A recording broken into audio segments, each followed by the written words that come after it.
We begin with the latest developments on Russia-Ukraine war. US President Donald Trump has rolled out what he called tremendous sanctions on Russian oil giants. The decision came amid a fresh wave of Russian strikes on Ukrainian cities, a Russian nuclear drill overseen by President Putin himself, and Ukraine seeking new military support from Sweden. At the White House, President Trump slapped sweeping sanctions on Russia's two largest oil companies, calling it a direct response to Moscow's refusal to end the Ukraine war. The sanctions freeze all US assets off the firms and bar American entities from doing business with them. Trump said he had good conversations with President Putin, but they don't go anywhere.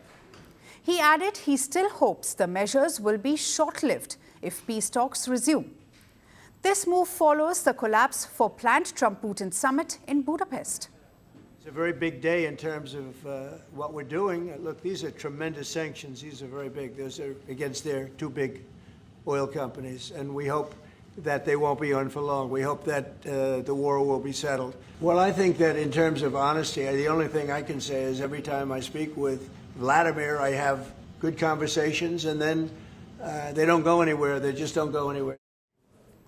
Trump's sanction offensive came as Russia unleashed one of its heaviest attacks on Ukraine in weeks on Wednesday.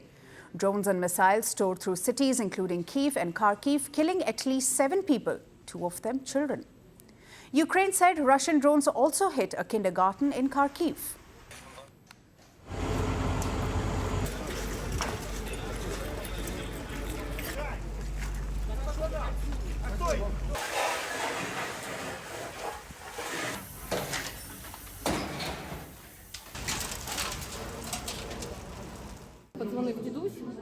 Grandpa called to ask where Nastya is. I told him that she was in class. He mentioned the attacks and I dropped the bags and ran away. Firstly, I saw the burnt car, and then I saw the direct hit, the roof burning, everything inside burning. To be honest, I made my way through the rescuers to get to the child. I understand everything. But you know, a mother would jump and pull her child out of the fire. As the Ukrainian emergency crews battled the fires, the Russian president appeared on state television overseeing scheduled nuclear readiness drills. Meanwhile, on Wednesday, Ukrainian President Volodymyr Zelensky landed in Sweden and signed a letter of intent with Swedish Prime Minister to purchase up to 150 Gripen fighter jets. Zelensky toured the manufacturing site of the fighter jet maker. In fact, during the visit, he also got into the cockpit of one of the jets and was briefed about it by company officials. Sweden called it the start of long-term cooperation on air defense with Ukraine. And Zelensky said he hopes Ukrainian pilots can begin using the jets next year.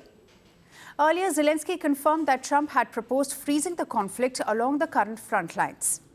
The Ukrainian leader called the plan a good compromise, but one he doubts Putin would accept. Listen in. After our conversation, you saw messages, public messages from Trump.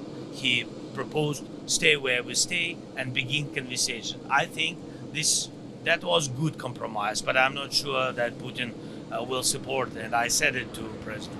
Russia is not stopping, and that's why we have to do it together, all of us, European partners, together with the United States. The pressure on Putin, he attacked, I've got the last details. We didn't know because we've been in the jet. They attacked kindergarten in the center of Kharkiv, and God bless all the children. For now, Russia has said it remains immune to the latest US sanctions.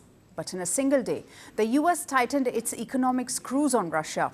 Moscow flexed its nuclear muscle, and Ukraine raced to strengthen its sky defenses.